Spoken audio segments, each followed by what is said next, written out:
From fabulous Las Vegas, Nevada, this is Pod Therapy. Real people, real problems, and real therapists. You can submit your questions anonymously at podtherapy.net or email us at podtherapyguys@gmail.com. It is very important in these difficult times that we stay focused on the positive. In the darkest night, we see the brightest stars. And through the terrible pandemic, we discover Tiger King on Netflix. Yes! Now Tiger broadcasting King. from the Churn, that guy's Dr. Jim Jobin. I'm Nick Tanchman. It's time for some Pod Therapy. Is that Tiger Exotic King guy? has taken over the world. Has it not? That's the Joe Exotic guy. Yes, Yeah. yes, Jim. Joe Exotic? Have you seen this, Jim? I've seen the memes. Oh, no, you got to watch it. Yeah. You got to watch it. We started watching it. I feel like we were ahead of the curve on this one. SJ and I really? were ahead of the curve on Tiger King. We started watching it before it was everywhere. She literally goes like, hey, somebody told me about this weird show. You want to check it out? And so we watched it. We binged through it in like 2 days. Maybe, I think 3 days, actually. And then like 3 or 4 days after we binged through it, the memes started to appear. Oh, yeah. I Well, feel like this I knew is- about Joe Exotic like a long time You did. ago. I think that he was you on did like because you saw John- him on... Because you're a John cultured Oliver. John individual. Oliver. Yeah, Yeah. cultured. Well, no, he's just my neighbor. He's a great guy. Very affectionate. Yes. No, he was on John. He was on John Oliver, and I remembered when they showed the clip. They showed the clip of him on John Oliver. I was like, I remember this guy. Yeah. They have mastered the art of leaving every episode with a true WTF moment. Where you're watching it and you're like, okay, this is interesting, and you feel like you're getting the sense of where it's going, and then they at the last second they're like, oh, and by the way, this thing, see you next week. And you're like, what? My favorite part of this show is there is not a single person on there that has any redeeming qualities. No, there really isn't. like if everyone on this show died tomorrow, the world would be a better place. I'm not wishing them harm. I'm just saying if that happened to happen, the world would be better off. Yeah, Oh my because in the God, very now I beginning, have like, to Gene, watch and I'm talking like on a biological level. The gene pool would be safer. Oh I my think gosh. what's really funny is like I think it kind of taps into our human psychology a bit. Yeah. When we watch something, transition. we look for the good guy, Right. and then so you and start you keep watching doing it. You keep doing it through the whole show. You're like, oh, maybe this person's the good guy. Yeah. Maybe Nope. Maybe this Carol lady who runs a big cat rescue. Maybe she's the good guy. Nope. Oh no, she's horrible. Maybe this other guy who runs a different tiger sanctuary thing in Georgia. Maybe he's the good. He seems to have shit together. Maybe he's the good. No, he's awful. It's my like God. every character is worse than the one that came before. it. Literally the most. Like I saw a meme that said this, and I was like, oh, I think that's true. And I really sat there and thought about it for a while because I have lots of time to sit around and think about things right now. And there was this one person on there, and I think he's only on one episode. He doesn't run a tiger habitat. He has a large estate. He has a large home, and he just has some big cats and some exotic animals at his home. He is a former drug cartel kingpin. Yeah. A federal agent was killed at his home on his property. He is the most redeeming character on the entire show. Oh my gosh. He's the hero. Like you look at him and you're like, well, he had a bad past, but he's really kind of put it back together for himself. Good for him. I'm And gonna it's watch like, this show. and I'm done with that person. Like, like, oh, great. The That's former amazing. cartel that has a possible DEA agent just buried on his property somewhere. He's the most redeemable person on the He's show. the hero of the story. Yeah. Let me tell you this. Here's all you need to know about the show. In one of the episodes, a worker at Joe Exotic's zoo, he keeps calling it a zoo. It's certainly not a zoo. I don't know what it is, but it's not a zoo. But he has a home with a few hundred acres with like 200 tigers on it, Jim. Oh my like gosh. actually 200 tigers. There are also lions. There are ligers, the cross between lions and tigers. Wow. There are alligator. There are monkeys. There's all kinds of exotic animals on this property. But it's definitely not a zoo. Whatever. I don't know what my actual definition of a zoo is, but this does not fall into it. One of his employees was mauled by a tiger, ended up losing an arm. Oh my gosh. in the footage of the real, because they happened to be filming when this happened. In the real-time footage of him running to this employee's aid, he grabs a jacket and puts it on. And you realize that the jacket that he put on is a bomber-style jacket with the EMS, like EMT logos on the back of it. So like he put, like I didn't realize that. He throws on a fucking EMT jacket to go deal with his employee who's just been mauled by a tiger, who eventually loses an arm. Late. Yeah. Fashionably late, but the right kind. In his defense, you don't want to go to a situation like that not wearing an EMT jacket. Yeah. How are you supposed to help? Yeah. You're going to be embarrassed. Wow. I mean, superheroes have capes, you know? Yeah, you got to show up. If you're going to show up, you show up right. Otherwise, show up. How do we know you're there to help? It's true. Wow. So I'll make sure that I watch that. So this show is like basically a deep dive into the worst parts of human psychology. Very good. Yeah, pretty much. Oh, yeah. Yeah, that's a good way to put it. So hi, everybody. Oh, yeah, we're doing a show. Tiger King. Yeah, Tiger King. We just got way off track. Welcome back to Forgot Tiger we're even King. in the studio. Did we get way off track? No, we only didn't. get kind We didn't of get off track? way off track at all. So Jim's joining us remotely again from home, calling in. So What's the story, here. Jim? You is somebody still ill at your home, or are you just now being cautious? Yeah, it's both. So they're doing better. Okay, Family's doing better. Sickness is waning, so life is good. Again, we do not know if it was corona. We're just doing our best part to obey the rules, and everybody's getting better. But you know, if it was corona, you should still not in any way interact with anybody for quite a while, because like the incubation is 14 days. And again, we have no evidence that it's corona, but there's also no tests, and so we're just trying to keep it locked down. You have no way of knowing at this point. Exactly. So, staying completely locked down and not leaving the house at all. So, doing our small part, but through the magic of technology, we are here. And I'm proud to report I have two douchebag Bluetooth earpieces in, one on each side, and I'm talking to both Nick and Jacob through each ear. So, I have on the upside, my though, technology. Those do not make you a douchebag. Oh. Yeah. Well, that's Don't good be to so know. hard on yourself, Jim. Oh, okay. Thanks. I mean, you're a douchebag, but not because of the earpieces. These are not douchebag earrings. That's not how that works. I should let you know also that in the studio we do have Laura. She's not on mic, but she's listening in, so she can only hear Jacob and I talk. She can't hear Jim, and she has said several times that so far this is the best podcast. Yeah, best podcast that she's ever heard. Oh, yeah. Right, yeah. She's finally getting it the way it was always intended to be. Just long moments of silence, and then a little joke thrown in, and then long periods of silence No again. clue what the hell Jim's saying. Very good.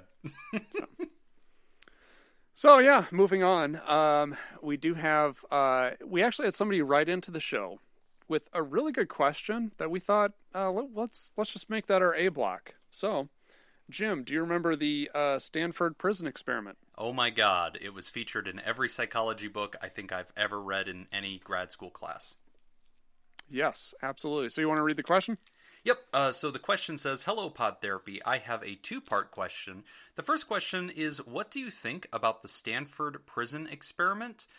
Did it have a big impact on psychology? Was it real at all? The second part is, I know you can't replicate the experiment today, but if it was replicated, would you have the same results as the first one? If not, why is that?"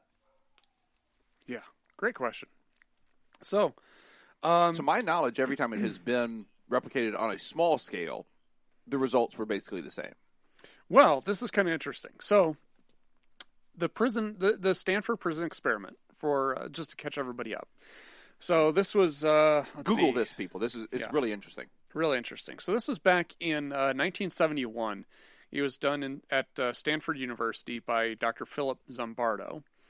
So what he was doing was attempting to investigate the psychological effects of perceived power. So what he ended up doing is he wanted to create kind of a prison-like scenario and have everybody be randomly assigned to either be a prisoner or a prison guard. And then through running this experiment, just looking at how it affects human behavior. And does the situation impact the psychology of people making decisions to hurt other people, essentially. I'm not really I'm paraphrasing that terribly, but essentially looking at power. So, really, an easier way of saying it is just randomly assigned some people to be prisoners, some people to be guards, and then sat back and watched to see what effects this would have. Right. And the power dynamic. Right. And so it only lasted 6 days. It was supposed to go 2 weeks. He ended up cutting it short after 6 days because it just got crazy out of control. It was horrifying. Yeah. Crazy out of control. People were, prison guards were very abusive. People just started refusing to participate. At one point, a group of prisoners, call them prisoners in quotes, they staged kind of this coup to try to overthrow the prison, and it was just a terrible disaster. So they ended up cutting it short. And he'd established rules. Correct me if I'm wrong. He'd established rules saying like you couldn't have physical contact with other people participating in the program. You couldn't he kind of set up all these rules that were supposed to be safeguards against these things. But then there was physical abuse. There was all kinds of stuff that kind of came out of it. Yes and no. So this is where it kind of gets really interesting. What kind of effect did it have on psychology? It had a huge effect because anybody who has gone to Psych 101 knows about this. Like it's very common, and it's used more now to kind of talk about ethics more than anything else. Kind of like the Milgram experiment. You know, that's always brought up in situations when we're talking about ethics and experimentation.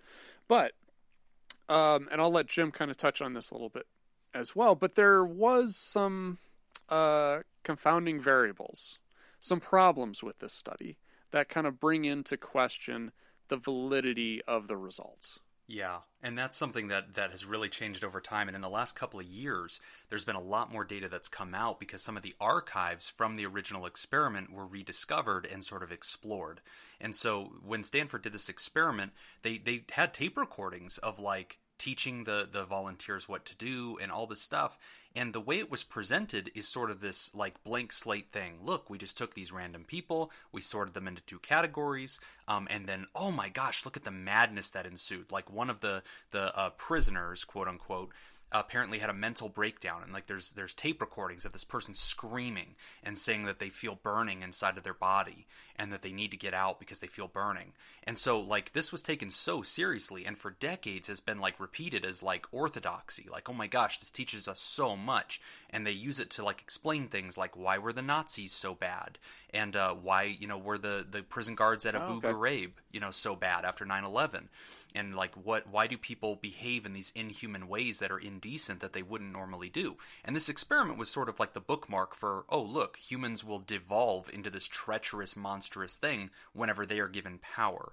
And so it was like this argument that absolute power corrupts absolutely. But what's happened over the last few years is like the archives of the original experiment were unearthed and sort of explored at a deeper level.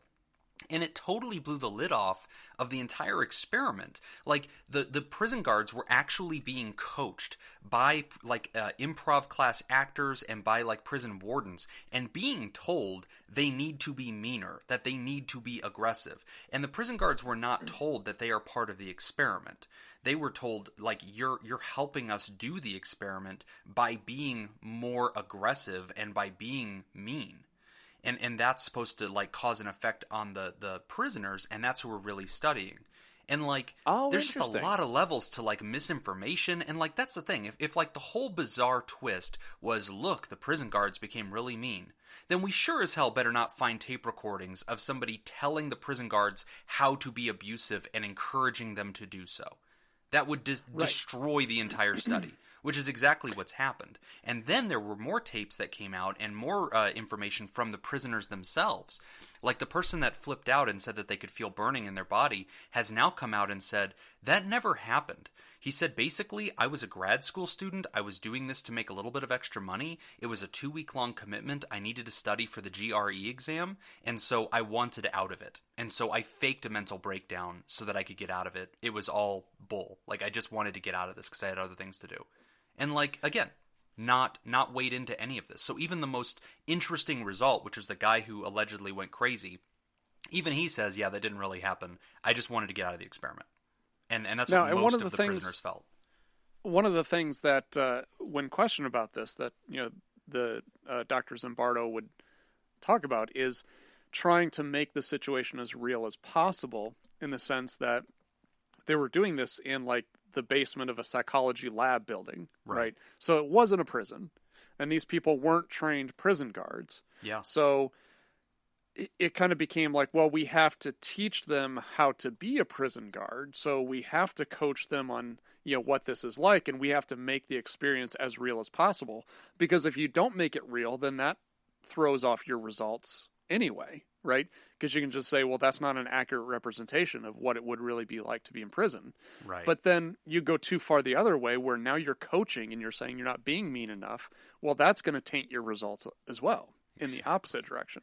Yep. And so it's had a huge impact on psychology, but a lot of us agree now that it had a huge impact in all the wrong ways. Like Nick talked about, it was done in a really questionably ethical way where harm may have been caused to patients, and that's super, super not okay.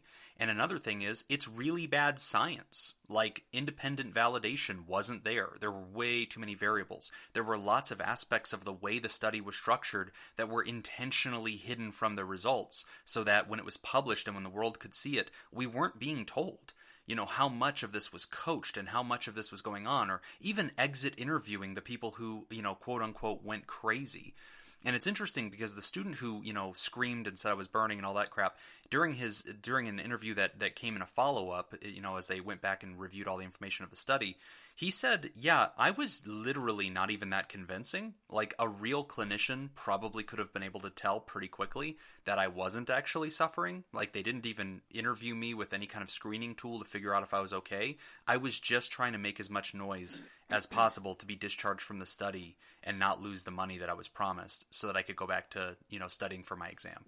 So, like, with that many loose ends, it just becomes this thing that's like really, really bad science.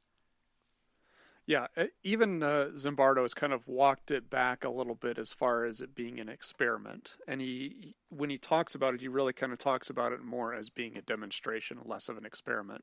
Yeah. So, now he's walked it back, but originally, like, this guy is considered the new Freud for having figured out something intrinsic and primitive about humanity, and he's, like, writing books about it and taking his victory lap. So it's one of these things that, honestly, I'm really angry about, and I don't think it contributed very much meaningful information to any of this. Yeah, so, I mean, as far as, kind of going back to the question, could it be replicated today, and would we find similar results? I think, yeah, I mean, obviously, Well, it could be done. It could be done. Yeah. I mean, really, it's hard to do. You've got the ethics issue first off, but then I think you kind of go back. I would go back again to the same issue, which is like, how much do you actually coach your participants into what they're actually supposed to do without influencing the results? Right. It's really difficult. There's probably a different experimental setup, a different design that would explore this a lot better than doing this prison type design. Yeah. And what we'll do, by the way, if you're a psychology nerd and you want to take a deeper look at this, go into this episode's description and we'll post a link to both a research paper that kind of debunks systematically the science of the experiment, and also another podcast. It's put on by Vox. It's called Today Explained, where they take like a deep dive. And I think it was a year or two ago, they took a deep dive into the experiment and kind of presented all the new evidence that was dismissing it. And I think they did a really good job of framing it.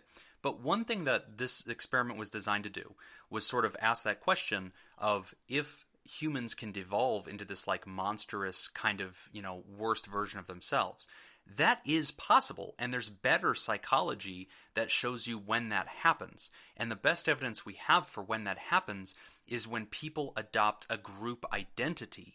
And if that group identity dehumanizes the other group, then it is possible. And so there is some truth to it. Like if you look at the Germans, in World War II, a group identity of supreme Aryan race and Nazi party, and then a group devaluation of Jews as, being inferior and being, not useful to the society. Yeah, then you get monstrous mentalities, or generally racism. You can see, but that's not like this enigmatic thing. You could ask any average American, hey, do you think you've seen such kind of behavior before? And they go, yeah, like racists do that all the time. And you're like, exactly. But it's an identity thing. It's something that they're convinced of.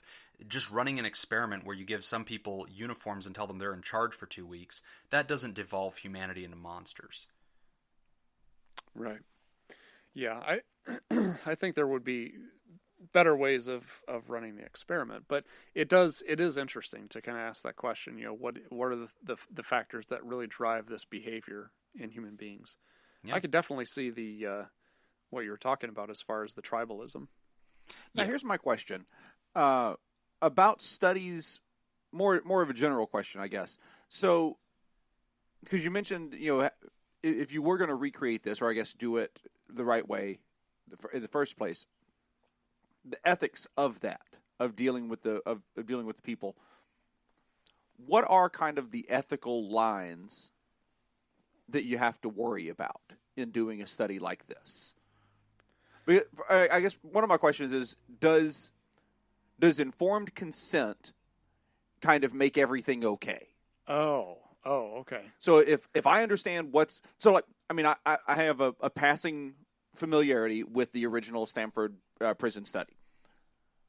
If you came to me and said, we're going to recreate this, you're going to be a prisoner, and here are the things that happened last time this was done. This wasn't really done in a terribly good way as far as being a real credible study. So we're going to try and make this a credible study. But here are some possibilities that happened before, and we're not saying that those things definitely won't happen again. If I then sign off on that, is that then an ethical thing for you to do as a person running that study? So I mean, true informed consent is basic. Is they have to know the possible risks. They have to know the possible outcome. I mean, ultimately, at the end of the day, when we're doing any kind of experiment, we need to make sure that that the person is not going to be leaving us worse than they came in. Right. That's kind of the foundation of it. So as far as like psychological trauma in a worse condition, right? That was the big issue with the Milgram experiment, is the trauma that was caused as a result of doing it. So does an informed consent waive that responsibility? That's what I'm asking. Is essentially the question. Yeah. So for instance, I don't know. No, it doesn't. Here's says the no. piece you guys are missing. My left ear says no. There's not two parts to the equation. There's not me, the researcher, and you, the participant. There's a third part to the conversation. There's a third entity. And in science, it's called the IRB, which I believe is the Independent Research Board. And so before I can do an experiment like this, I have to first design my study, get your informed consent, explore all the harms that I think would happen. Then I have to submit it to the IRB, and I have to ask the IRB to approve of it before I can do it. And they take responsibility for being a third independent party. And a lot of the time, they just call you back and say, no, you will not do this because we do not see that the benefits of learning what you want to learn outweigh the risks to the patient. And are they a legal body? What are they? You would be exposed to increased liability. You would still be exposed to liability. Having the IRB independently verify your work would not be very valuable if the IRB did not sign off on it, because nobody would ever publish your results, and it wouldn't be admissible in academia. So you need the IRB to at least approve of it. And if there were any, so they're not going to send you to jail, but they can do a lot of damage to you as a researcher. It's a shield. It's like having done the best practice. If you can show that you did everything right, but something bad still happened, you can avoid the legal liability of dealing with those consequences. But if you don't even start with, checking with the IRB, you're toast. So yeah, I mean, it's a good question though. So, you getting somebody to agree to let you hurt them doesn't give you permission to hurt them for science. Okay, let me ask you this. This is about to be a weird question. All right, and it involves Nazis. so buckle up. You have my attention. Here it is. We're only 10 minutes in. We're already bringing Nazis into this. Here we are. So, and this may entirely be based on something that's not true. So, but let's just take it as fact for a moment. I read something. I've read it a couple of times talking about how we have more information about frostbite and like freeze-related injuries from the Nazi scientists who were horrible. Let's also take as rote that they were horrible people. Yes. But they were experimenting on prisoners in the concentration camps, Jews and Roma and everybody else.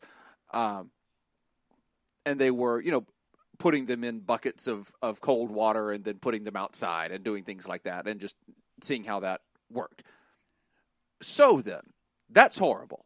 Yeah. I'm just gonna keep repeating that's horrible For the record, so that no one can take this out of context. For the record, no one here at the show is in support of the Nazis, except Laura, who's not on a microphone. This is why she should probably be on a microphone, okay, because then people can't say that she agrees with Nazis and she can't defend herself.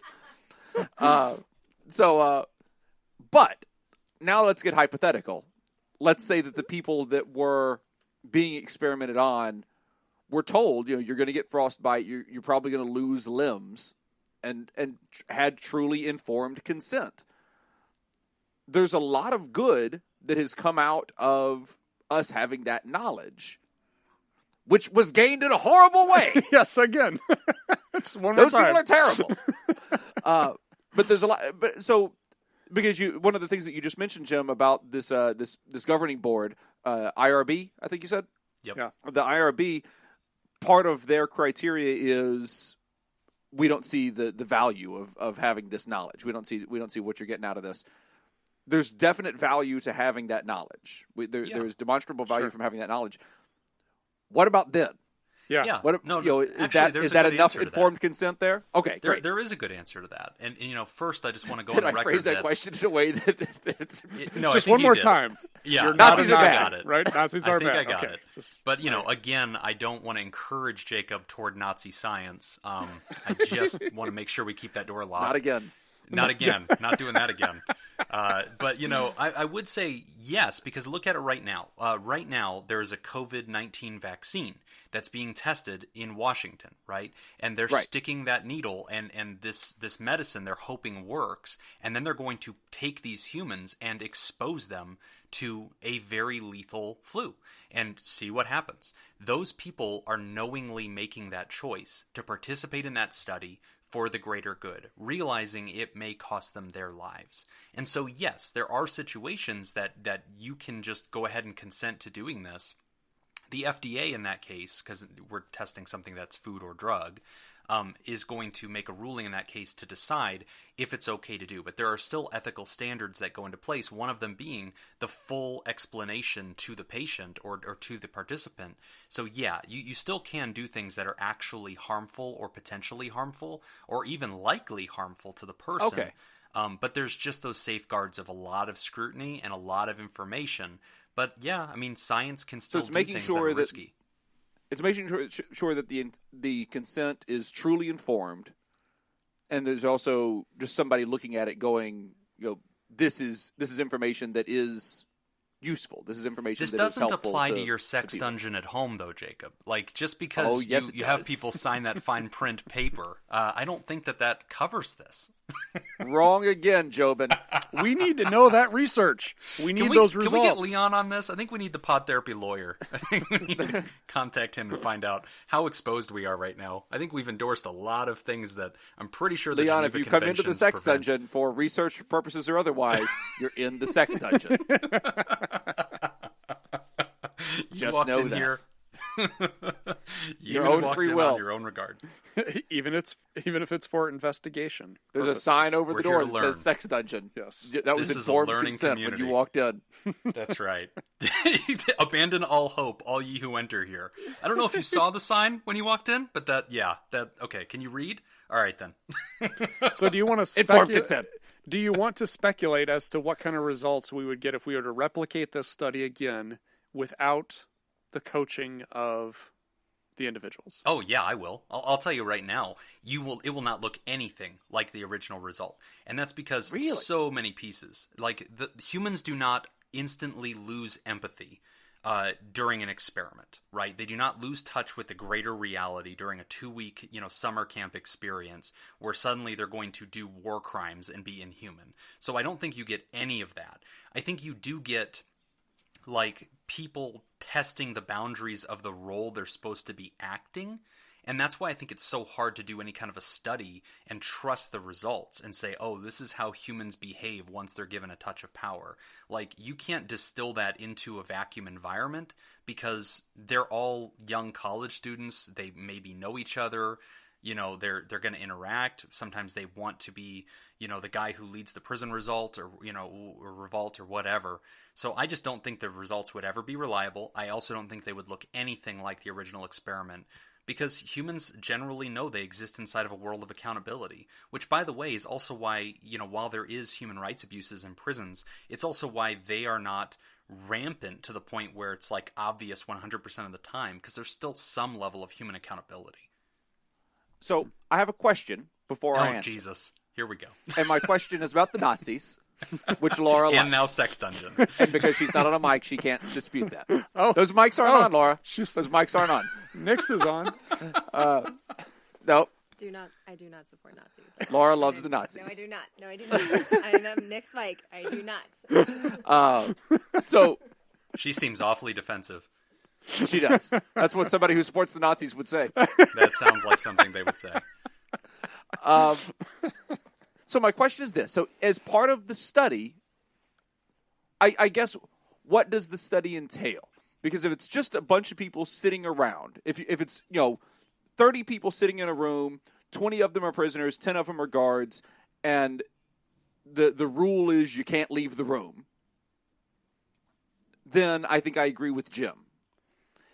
If it is, we got 20 prisoners and 10 guards, and the rule is the guards are told you must get the prisoners to do something.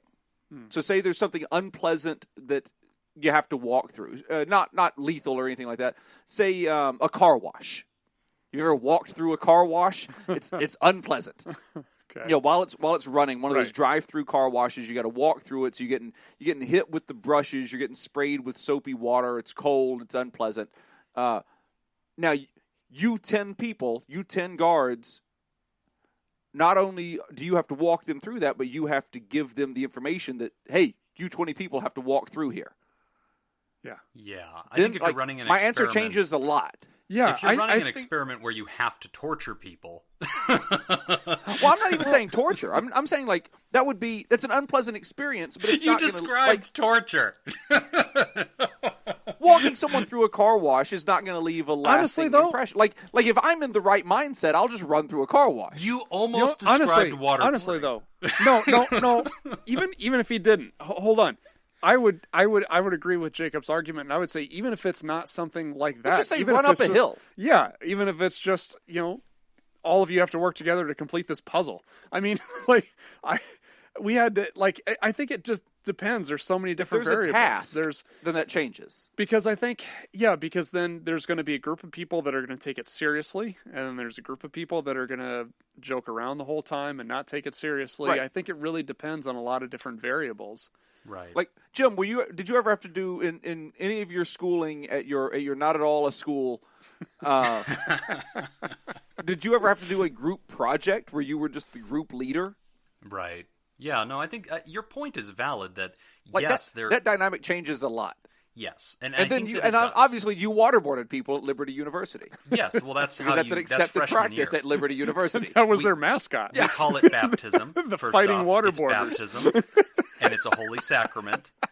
And we dunk people because we're Baptists and we do it right, okay? We don't Yep. sprinkle water like those Lutherans, okay? You got to earn your salvation to the last bubble. Okay, You that's have how to we do almost it. drown. Yeah. Yeah, no, I think If it's a you good water point. into your mucous membranes. But that study's a different thing. Like seeing how humans interact in groups and whether, and how difficult it is to lead humans to do something that's not fun. Just study a classroom. Just watch a teacher teach and, see a power dynamic form. That's fine. But the Stanford experiment tried to do way more than it was capable of.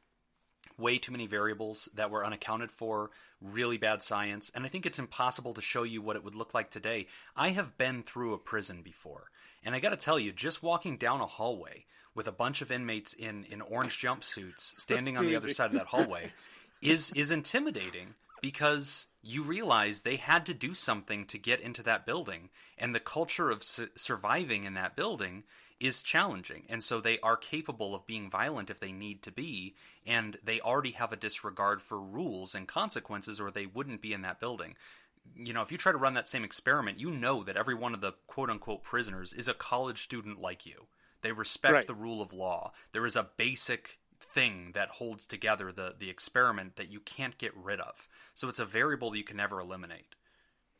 But I mean, sometimes people go to prison and they're innocent, like the Tiger King. Or Epstein. Like the Tiger King.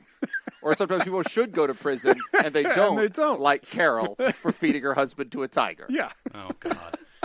You got to watch the show, Jim. I'm going to watch it. You got to watch the show in order to understand our podcast. Yeah. Yeah. Oh, yeah. All the show is about from now on. Yeah. For at least the next 2 months. It's all Tiger King. All right. Well, we should probably take our first break. We're going to take our break, and when we come back, we're going to discuss mental health for healthcare workers. You're listening to Pod Therapy. This week's THERAPRODUCER sponsor is David Datascoop Villalon.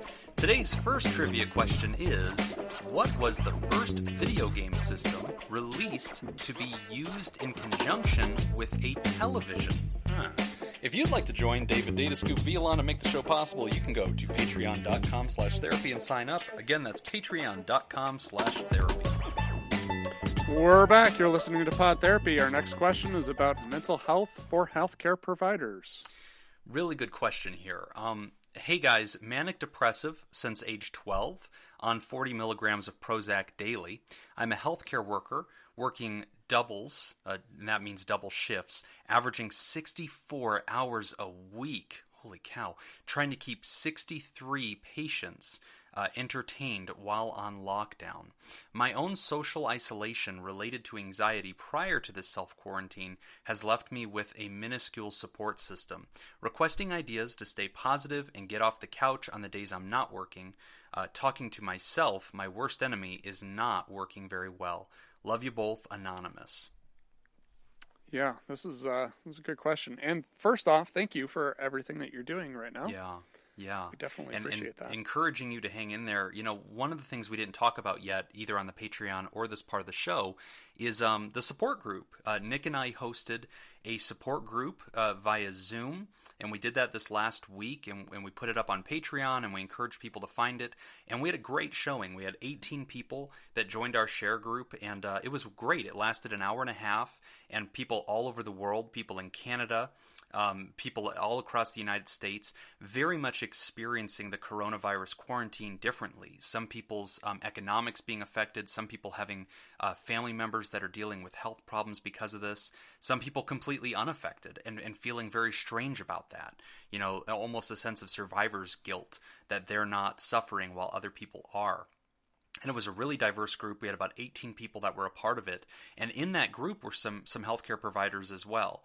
And I can tell you that, to the writer, one of the most valuable things that you can do at this time, especially when you can't trust your own voice. You know, the writer said, my own voice is self-critical. I am my worst enemy. And one thing I would really want you to do is find a human connection that is outside of this. And whether that's your podcast community, whether that's our community, you know, the THERAPAL, THERAPOD community, you've got to connect with these other people, and you may not realize how much you need it. But creating that space where you're sharing your truth, even if there's nothing anybody can do to fix that, humans have to do this as a team, and we have to reveal our emotional truth and then also get that feedback. You know, and again, in our share group, we didn't try to fix anybody. You know, Nick and I were not sitting there telling people it's going to be okay, you know, giving them skills. We were just being human. We were all just being human together. And, 18 of us in a sharing group just talking about our truth.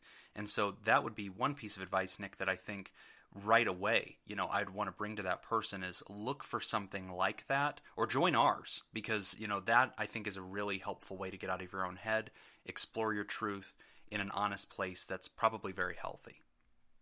Yeah, I think there's a lot of things, just that I was thinking of that would be helpful. The first thing that came to mind, and I don't know if this is going to apply necessarily to you, writer. Hopefully this does. If not, I'm going to say it anyway. Hopefully it applies to somebody. But this is kind of a technique that comes from mindfulness-based cognitive therapy, which is, she talks about kind of getting in her own head, and sometimes her own thoughts aren't really all that helpful and useful. So one of the things that we learn in mindfulness-based cognitive therapy is to not assign a good or bad label to thoughts, and in this case, especially emotions. So all emotions should be respected, and none are good or bad. So do your best to try to not assign positive or negative to it, but to just simply acknowledge it and then move on. And it seems very basic, and it doesn't seem like that would have that big of an impact on one's mental health, but it actually has a huge impact, because a lot of times what we see happen is when we become aware of our emotions, say I'm feeling a certain way right now, I automatically go to, and this is bad. Right. And that's making the situation worse, actually. You know, if I were to just say, you know, in this moment, I'm feeling a lot of stress, I'm feeling a lot of anxiety, and then stop, and then that's it. I'm like, okay, this is interesting. This is how I'm feeling. And then I'm going to kind of let that pass and move on to something else. But instead, I think what we're kind of trained to do is we recognize it, and then we start saying, this is not good. And now what you're doing is now you're saying, something is wrong. This is a problem. I need to do something about this. This is going to get worse. And then we just start focusing on it to the point where it's actually making this snowball much larger. Yeah. And, you know, one thing I want to point out here, too, during the Patreon part of the show, we were discussing kind of a little bit more about what we talked about last episode with the stages of grief, as it is connected to the changes in your life and in the world that are happening as a result of Corona. And Jacob was sharing a little bit about which stage he's been experiencing lately and the big change of having so much vacancy in a person's life. But I want to point out, for the writer in this situation, they're on the opposite end of that spectrum. Their workload is doubling. They're doing 64 hours a week. They're trying to monitor patients on a floor or in a facility. And we do know who the writer is, and I'll just clarify for the listeners. The writer is not dealing with coronavirus patients. It's a facility in a sense, so the patients need to stay there. But they are, you know, they're high risk, as all inpatient, patients are. But this person's not dealing with corona. But just point this out. Here they are having to do way more and having way more responsibility and needing to be way more protective of their patients, and their workload is doubling or more while this coronavirus thing is happening. And it still, I think, results in the 7 stages of grief, because there is an end to normality. And that disruption of normality makes it very, very hard. And whenever you're spun up this high, constantly trying to take care of people, your self-care goes away. You're isolated, so you can't go out. You can't go to a movie with your friends. You can't take a lunch date with somebody. You can't go get coffee. You know, the writer talks about social isolation before the coronavirus thing that ultimately depleted the writer's sense of community and people in the writer's life. So I just want to point out that, see, the coronavirus quarantine can both take away your world and leave you in a vacuum, and it can also overwhelm you. It depends on how you're personally affected by it. And in this person's case, they are overwhelmed. But to the writer, I like Nick's advice about not assigning a value judgment to your experience, but accepting its reality. I like that you're keeping up with your medicine regimen. This would be the worst possible time to mess with that. But a lot of people, when they're taking their medicine and they're in crisis, they go, this darn stuff's not even working. And they start thinking that they need to alter it or try something else or self-medicate. And that's usually an error. The medicine's part of your overall maintenance, but these are unusual circumstances. The medicine was prescribed during your usual circumstances. This is an unusual time. And so you're fundamentally going to be changed and experience the world differently. But I like that you're being, consistent with your medicine, because removing that or altering that could be a really big risk factor. And otherwise, I think you have to be innovative. And that's the thing that everybody's having to learn how to do during this social isolation time. That's why Nick and I started our support group, was trying to innovate a new way for humans to be in community, be healthy, connect mentally, while still living in really weird times. And so I would again come back to that if you can't get out to get help or talk to a therapist, which you absolutely should be doing, not just because a lot of us outpatient therapists need the work, but also because we're here to help, and you're one of the folks that we want to be helping. I would encourage you to make that connection if you haven't already. Almost every therapist I know is doing telehealth, and so you can do that, and it's just like a video conference, very natural. But also look to your communities. We know you're part of our community. Please reach out and please connect, because we want to serve you and we want to make sure that you're being helped and you're not alone. Yeah. Lastly, I think the last thing I would put in here is anything that you can do to get active. Again, this is kind of my big thing on this show. I say it often, but anything that's going to get your heart pumping, get moving a little bit, even if it's just going for a walk, doing some sort of in-home exercise program, anything like that has huge effects on mental health, and it's very positive. There's nothing negative. All of the research is showing that it's very helpful. Anything like that, and obviously I realize that not everybody lives, someplace where on March 29th you can actually go outside and it's 75 degrees.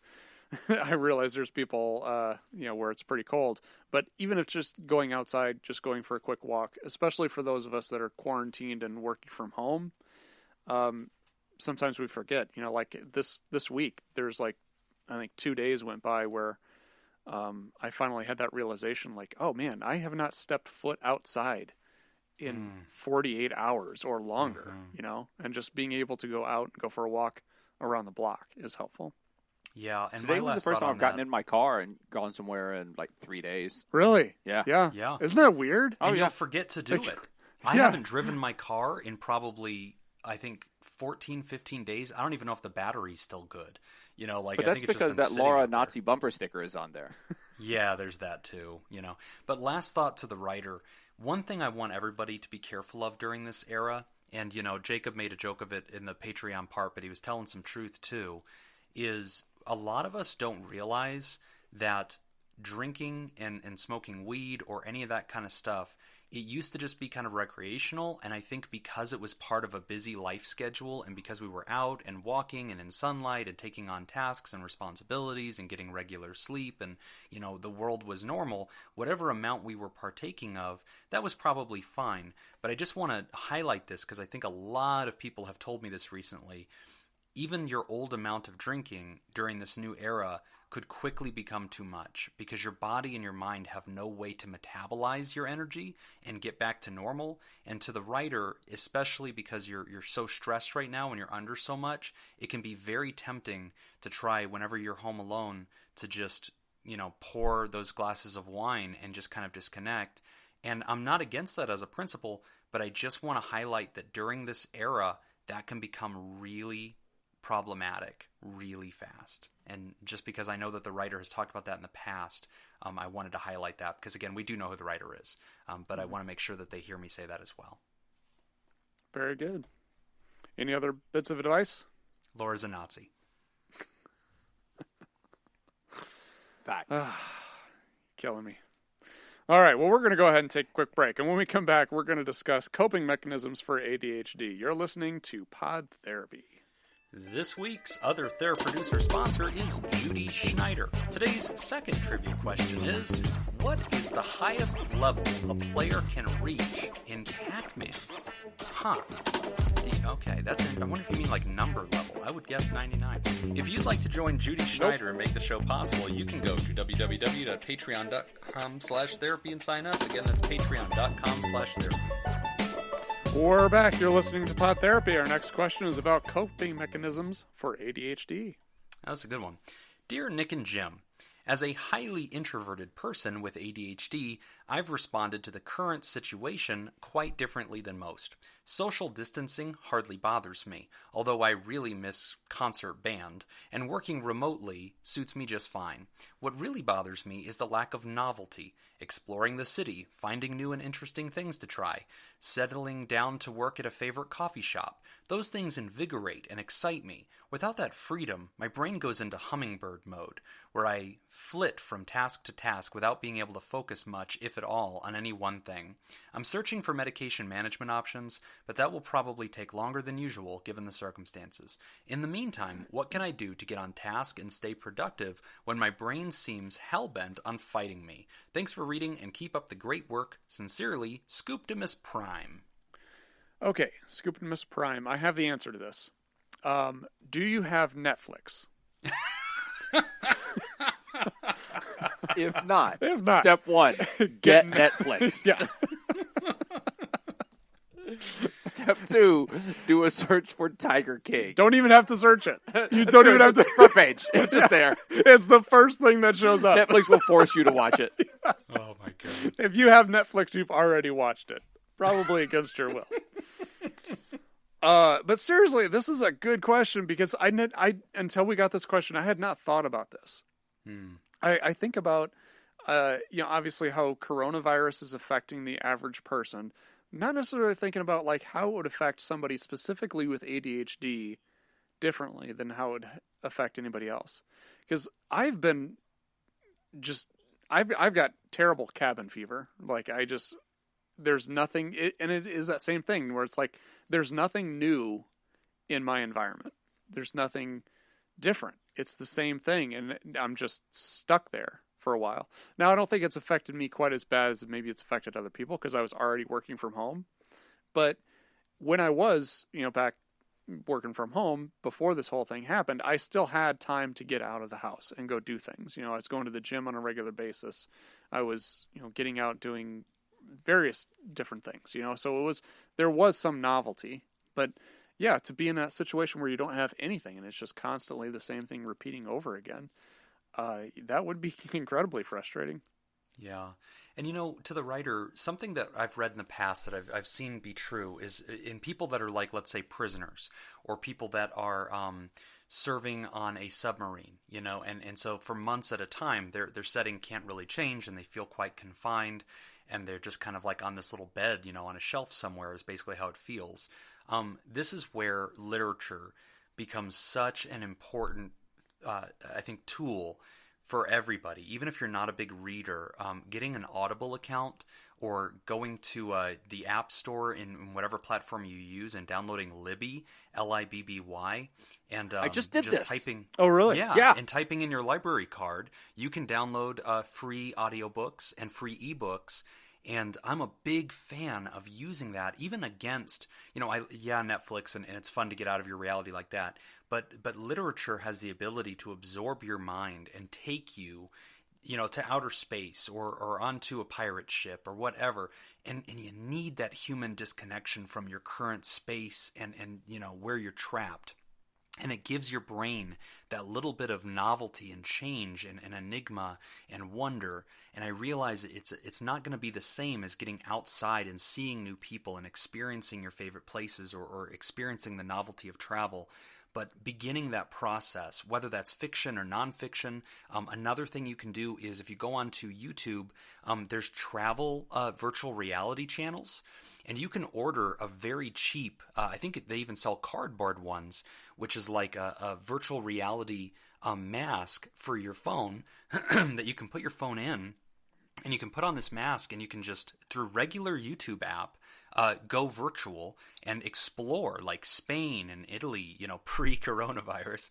And that could be really cool too, to like sort of take this tour of another place and make a thing out of it, with other people that like, we're all going to tour it and then discuss or whatever. Those are two ideas I think that meet you where you're at, both literature and using technology that maybe you haven't thought of, but I do think engage the brain in the way you're talking about.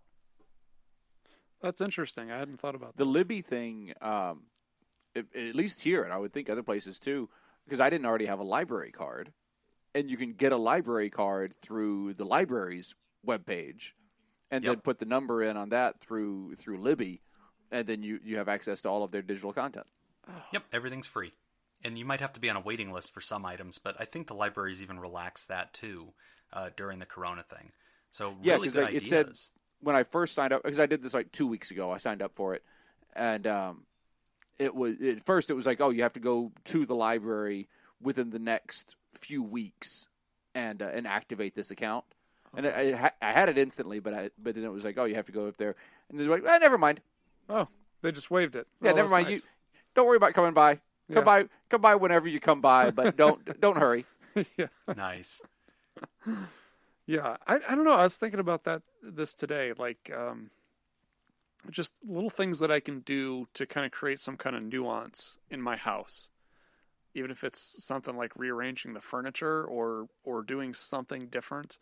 I've even kind of thought about reorganizing my office, because now I spend pretty much all my time in my office. It's kind of frustrating. But anything I think that you can do that's going to create some kind of a nuance in your environment, something different to look at, something that's going to kind of change things up a little bit, I think would be very beneficial. Nick, for you, I would recommend just reorganizing, redecorate your house, just however you want to.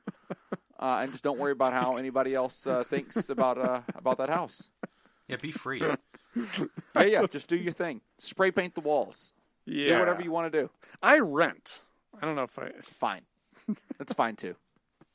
Usually they'll pay half of whatever you spent in spray paint, because that's an Yeah. innovation. Making things better. Improvement. I don't know. Something I just don't... I don't know if this advice doesn't sound like it's going to be all that helpful. I don't know. No, you should I totally want at listen least to it. one picture this week of you having like a before and after picture of a room, and bonus points if Laura is in the background with an unhappy face. Deal. I can do that. Goose stepping in the background with her armband and her arm outstretched. Exactly, Jim. Exactly. I'd like that as a GIF, please. Just a real, Maybe you could give her a she little didn't know you were taking the mustache. picture. Yeah, give her a She didn't little know mustache. She didn't know you were I think taking the it'd be picture. She just acted normal. Yeah. She was just doing that anyway. Yeah. How did this get to me? I don't understand how this turned. Because you read the Because email. Laura can't speak up. Yeah. Fair enough. Always get on a mic, or you will be picked on. Yep. This is the danger. You're either on a mic and can defend yourself, or you get turned into a bat, or you get turned into a Nazi. These are things. There are all kinds of things that happen if you're just not on the show. But we're going to talk about you anyway. Speaking of my mom, his mom was fun- on the. Yeah, she was in the support group. My mom joined the support group. Oh, good. And so that was really funny because she was like, I think she named herself Dr. Jim's Bat Mom. And Great. So No, that it was great. just Dr. Jim's mom. Oh, was it just Dr. And then Jim's somebody, mom? I think it was, who was it? May have been Jake. Put a, I don't remember who it was, but somebody put the little bat thing into the chat. The symbol. The emoji, the bat emoji. Funny. Yep. Great. Yep. So my mom was there too. That was a lot of fun. But speaking of She which, found since it we're through at the end of the show, echolocation. yeah, that's what she was doing.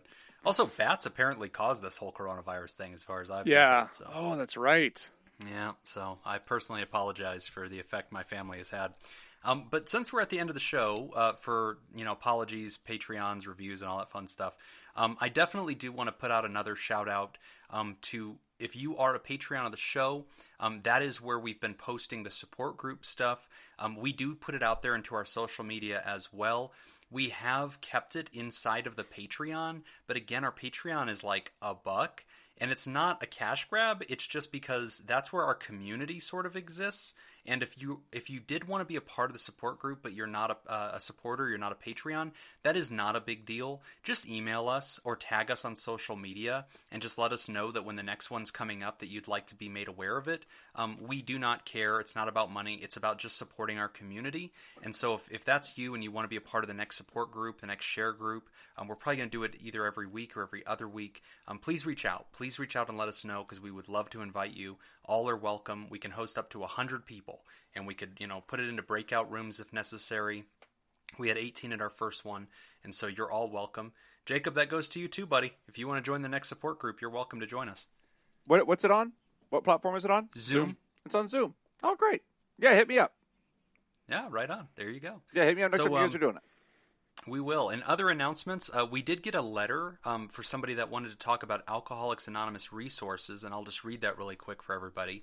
It says, "Hey, Nick and Jim, I was listening to the recent episode, number 115, where you guys discussed the legitimacy and success of Alcoholics Anonymous and its sister programs. That inspired me to reach out and tell you that my father runs a nonprofit speaker and sessions database for Alcoholics Anonymous, Al-Anon, Alateen, and ACA recordings, allowing anybody interested to donate and download tracks of speakers from all the programs from all over the world and through the history of the program to listen to. It is a one-man operation, and he updates the website daily with new tracks. He also transfers and remasters his originals from tape recordings and recording sessions from all over.